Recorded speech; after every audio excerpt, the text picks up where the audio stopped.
5 तत्व का शरीर है। अब इससे जीवात्मा जब निकलती है, निकल गई। अब कुछ ही क्षण बाद में, कुछ समय बाद में, कुछ समय बाद में, कुछ ही क्षण बाद में, जैसे इसके कर्म किए हुए होते हैं, ठीक है ना। हमारे संत ग्रंथ के अंदर कहा है कि कर्म प्रधान है, ठीक है। तो कर्म प्रधान, तो उसके कर्मों के अनुसार ही जब वो जन्म लेता है, जन्मने के बाद में जैसे जैसा कर्म करता है वैसे वैसे उसके साथ में देही बनती है। तो एक जगह महापुरुषों ने बताया ना, कर्म बीज देही वृक्ष है। कर्म कोई भी दरख्त का बीज होता है, लगाते तो फिर उस बीज में ही अंकुर फूट करके वो उस बीज के अंदर पता नहीं कितने बड़ा पेड़ है। जैसा जैसा बीज है ना उसका, उसके वैसे ही उसके अंदर पेड़ है। जैसे एक बरगद का पेड़ है, बरगद का सूक्ष्म से सूक्ष्म कम से कम बीज छोटा से छोटा होता है, वो है ना, बारीक हो, लेकिन उस बीज के अंदर सब कुछ है। वो पेड़ है ना, जो बरगद का पेड़ है, उस बीज के अंदर बैठा है, छोटा सा तुच्छ, लेकिन उसके अंदर इतना बड़ा पेड़ है। उसको जब उगाएंगे ना तो उसमें से पेड़ निकलेगा। इसी प्रकार इस देही का बीज क्या है? इस देही का बीज है कर्म। अब अपन जब वर्तमान में हैं, वर्तमान में जैसे हम कर्म करते हैं वैसे हमारे साथ में देही तैयार होती जा रही है। अब जैसे मनुष्य का सा कर्म करते हैं तो मनुष्य की योनि मिल जाएगी। जैसे वो पशु पक्षी की अगर काम करते हैं तो पशु पक्षी वाली मिल जाएगी। नहीं तो एक विचार है। हाँ, क्या विचार है? बोल। ये मतलब बच्चों मरना एक बार जीव मर जाए, ठीक है, दे तैयार हो जाए, साथ साथ बच्चों मरना पर मर जाए है, वो कौन सा कर्म करे बिन कुर्सी दे मिल जाए, फिर कुर्सी दे तैयार हो। अर्जुन ने कृष्ण जी को कहा, प्रश्न किया कि हे वासुदेव,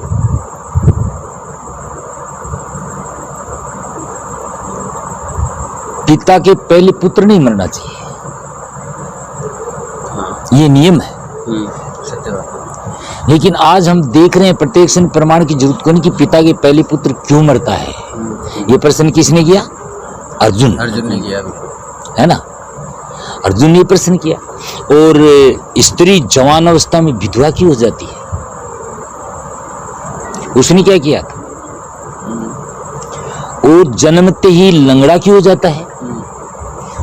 जन्मते अंधा सूरदास क्यों बन जाता है? कई प्रश्न किए। सही बात। गर्भ गायत्री, गर्भ गीता के अंदर, गर्भ गीता के अंदर ये प्रश्न है अर्जुन के। अर्जुन ने श्री कृष्ण वासुदेव से ये प्रश्न किया था। जब भगवान कृष्ण ने उसको उत्तर देता है कि हे पार्थ, जब पिता के पहले पुत्र मरता है, वो पुत्र नहीं है, वो पुत्र नहीं है, वो पूर्व जन्म में, वो पूर्व जन्म के अंदर उसके पैसे मांगता था। आपने मारवाड़ी भाषा में मांग तोड़ो, कौन कहेंगे? सही है, आगे भाषा में। तो अब वो उसके जन्म ले अपने सुनो, मारवाड़ी भाषा में अभी 2 मिनट, मारवाड़ी भाषा में अभी कहें कि भया ये जन्म मेरा पीसा मत खाए, नहीं मैं तेरे पेट पड़ के ले लूंगा। ले लूंगा, छोटे भाई भैंस वाली बात है, गलत है क्या? इसलिए वो फिर उसके जन्म लेता है और उसके जितना पैसे मांगता है उतने उगा करके वो चल बसता है, ठीक है। अब कहीं वो पुत्र नहीं होता है, पुत्र वास्तव में वो ही होगा जो अपने माता पिता के कंधा लगाएगा, वो उसके पहले जाएगा भी नहीं। अब बात तो समझ में आ गई। फिर कहा कि लंगड़ा क्यों, वो क्या है, बोले वो स्त्री विधवा क्यों हो जाती है? तो स्त्री विधवा की पूर्व जन्म में वो स्त्री पतिव्रत अपने पति को त्याग कर, हे पार्थ, स्त्री जवान अवस्था में विधवा वही होगी जो पूर्व जन्म में अपने पति को त्याग कर या पति से छिपकर या पति से पर्दा डालकर और परपुरुषों से प्रीत करती है, वो स्त्री अगले जन्म में या 2 पतियों का या 3 पतियों का सुख ले लिया ना, उन्हें एक ही जन्म में 2-3 पतियों का सुख ले लिया। भाई पति तो एक ही था ना उसका, सही है। और वो दूसरा आदमी के साथ में प्रेम भाव रख लिया, प्रेम संपर्क कर लिया, तो जब 2 पति का सुख हो गया ना, अब वो सुख अगले जन्म में भुगतान हो गया। अगला जन्म में भी न सुख मिलना हो, वो सुख ही जन्म में ले लियो, काट लियो काटो बतरो। अब अगले जन्म में ये बताओ, पूर्व जन्म सुनो, पूर्व जन्म में जो स्त्री अपने पुरुष के साथ पर्दा डालकर पर पुरुषों से जो प्रीत करती है, जिसको कहते हैं व्यभिचारिणी, व्यभिचारिणी जो स्त्री होती है वो वहां चली जाती है, और वो अगले जन्म में पूर्व जन्मों के कर्मों के कारण अगले जन्म में वो जवान अवस्था में विधवा हो जाती है। अब बात समझ में आ गई, लेकिन मैं थोड़ा सा इस पर विचार विमर्श करी जोर से बोल भैया। कि यह बताओ थे कि हर बार मनुष्य को जन्म मिलते रहे होगे। अभी तो बताया, फिर भी आप नहीं समझे। उनके कर्मों के अनुसार ही देही मिलेगी। अभी बताया जी पशु पक्षी 4 है। अच्छा, पशु पक्षी कीट और पतंग, हाँ ठीक है ना। तो पशु पक्षी कीट पतंग और मनुष्य। हाँ बात सत्य है। तो अब आपको बता तो दिया कि जैसा जीव कर्म करता है, अब बात देख लो, आप पशु वाला सा कर्म करा तो पशु शरीर तैयार है, नहीं, और पक्षी वाला सा करा तो पक्षी वाला में तैयार। जी मान लो विधवा की बात की थी, विधवा की बात की थी, तो अब मतलब हर साल मतलब मानव जाति में जन्म कोई जरूरी है कि स्त्रीलिंग में आएगी, वो कहीं भी आ जाती, तो कहीं भी आ जाती है। तो फिर जानवरों का, तो जानवर तो क्या इनके पति पत्नी फिक्स है? किसके? जानवरों जानवरों की तो नहीं है तस्वीर। तो उसका के आधार पर देखो, इस संसार में बार बार जन्म लेने का कारण क्या है? आशा और तृष्णा। बार बार जन्म लेने का कारण आशा, तृष्णा और कर्म। जिस दिन कर्म का निमेड़ा हो जाएगा ना, जिस दिन कर्म का निमेड़ा हो जाएगा, उस दिन जन्म मरण से रहित हो जाओ। बार बार आप जन्म लेते हो ना, मैं जन्म लेता हूं, आप लेते हो, कोई भी लेता है, तो अपने कर्मों का भुगतान करने के लिए लेता है। अब आप ये सोचते हो कि तुम्हारे पिताजी हैं, तुम्हारा पापा है, कि हमारा बाप था, पता नहीं कितनी बार उसके तब बाप आप थे, और कितनी बार वो पुत्र आपका था। ये तो मारवाड़ी भाषाओं का उत्तर भाषा मेरी बारी। हाँ, गहरी चीजें होना चाहिए, बहुत गंभीर है। तो समय कर्म की गति बड़ी गहन है भैया।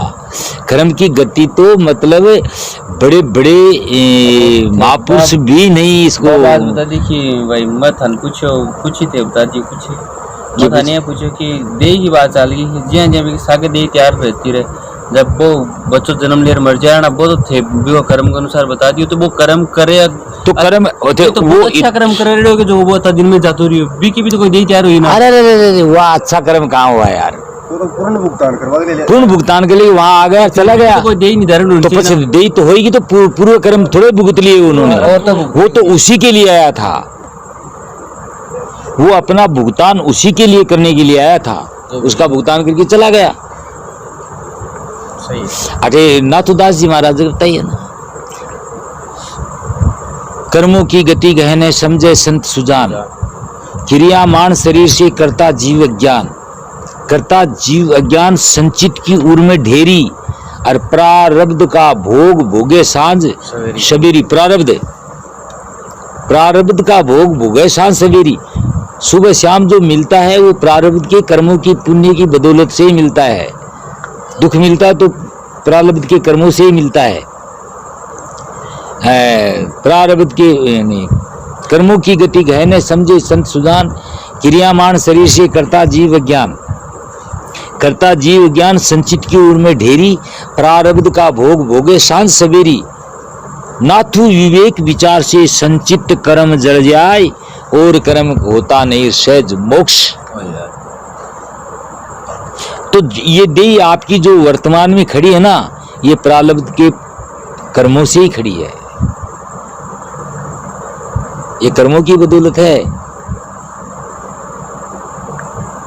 और दुख सुख तो इस संसार में जो आता है वो कर्म किए बिना रहता ही नहीं।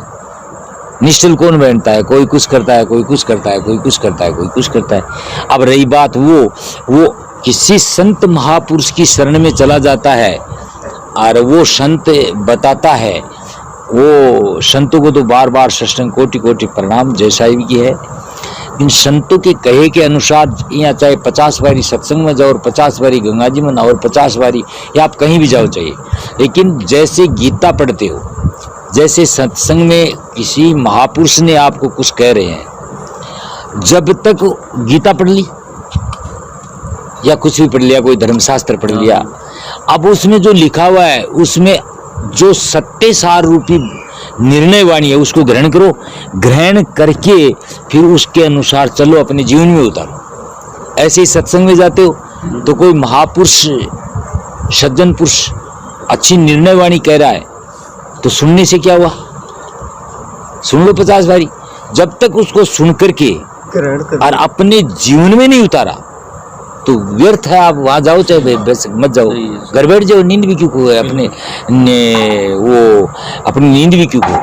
सही है, सो आराम से पैर पसार के। सही बात भाई कोई भी शास्त्र पढ़ते हो तो उसमें जो कहा हुआ है उसमें निर्णय वाणी है। अगर निर्णय सत्य सार वाणी नहीं है तो उसको छोड़ दो, निर्णय और सत्य सार बातें उसको ग्रहण करो और अपने जीवन में उतारो, उसके अनुसार चलो। ऐसे ही सत्संग में गए संतों ने जो जैसे कहा है उसको सुनो, चाहे वो किसी का भी सत्संग है। ये नहीं देखना चाहिए कि ये सांगलिया वाला का सत्संग है, ये वो कबीर जी महाराज के, ये नाथ संप्रदाय का, ये फलाना दास जी का, ये फलाना संप्रदाय का। सत्संग तो सत्संग ही होती है।